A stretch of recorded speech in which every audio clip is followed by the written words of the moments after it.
Dear friends, welcome to another episode here in the Situation Room. Today we dive into a dangerous escalation in the Caribbean, a scenario that doesn't just affect Venezuela or the United States, but has implications for the entire region and the global balance of power.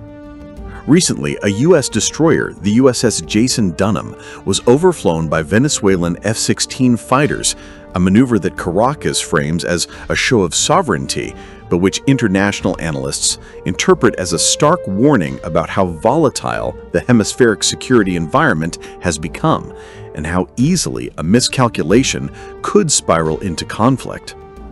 In early September, the U.S. Department of Defense confirmed that Venezuelan jets made low passes over the guided missile destroyer operating in international waters, while Washington reinforced its naval presence in the southern Caribbean. Officially, the mission was to disrupt criminal networks linked to Maduro's regime, including the Tren de Aragua and the Cartel de los Soles. But in Caracas, every movement is perceived as the potential prelude to direct attack, highlighting the tension between legitimate counter-criminal operations and the risk of military escalation. The USS Jason Dunham exemplifies not only the technological edge of the United States, but also the strategic projection of power.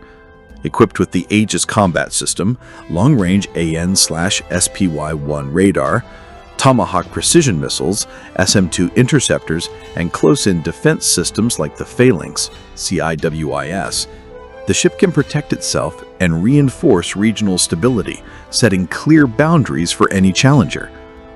By contrast, Venezuelan F-16s, legacy Cold War aircraft, remain technologically outdated, with limited range and inferior weaponry, making any offensive attempt extremely risky and unlikely to succeed. Even if armed with missiles, they would be detected, tracked, and neutralized long before posing a real threat, illustrating the profound disparity between modern military capabilities and outdated arsenals.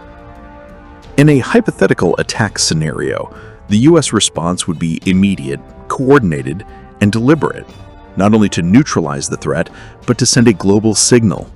Provocations against forces operating in international waters carry consequences. Missile launches or aggressive maneuvers would be intercepted, countermeasures deployed, and the presence of multiple American ships would ensure mutual coverage, making any offensive action catastrophic.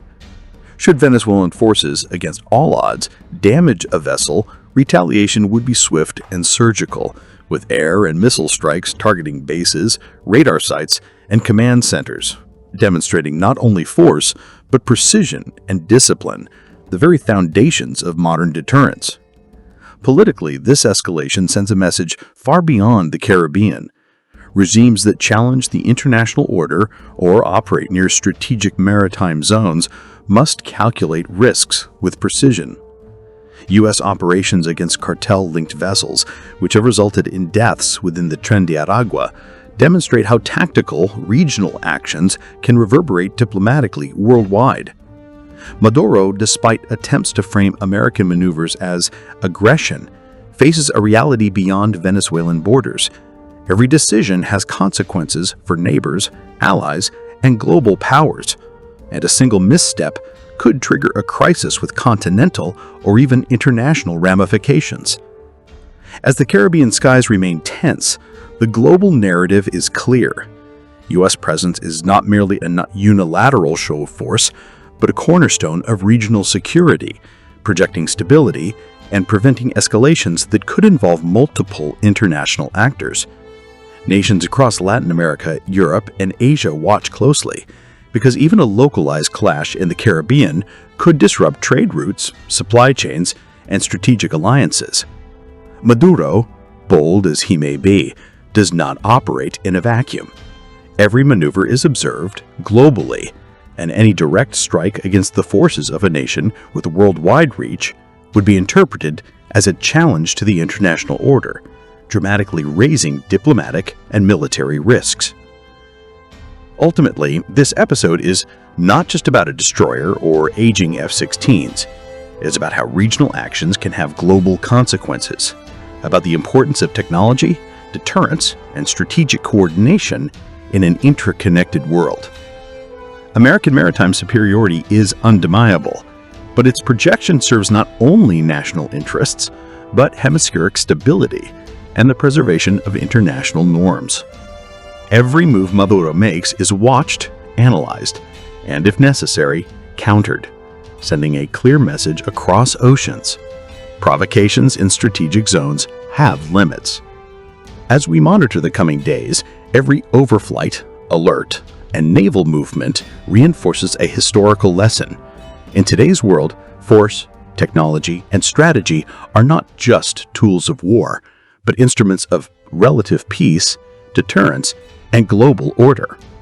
The incident in the Caribbean is more than a local confrontation. It is a stark reminder that geopolitical balance is fragile, and that miscalculations can turn latent tensions into global crises within hours. The U.S. Navy is not only a symbol of American power, but a guarantor of hemispheric and global stability, and any direct challenge to that force is a challenge to the international system itself. If you haven't subscribed yet, do so now and turn on the notification bell to stay informed.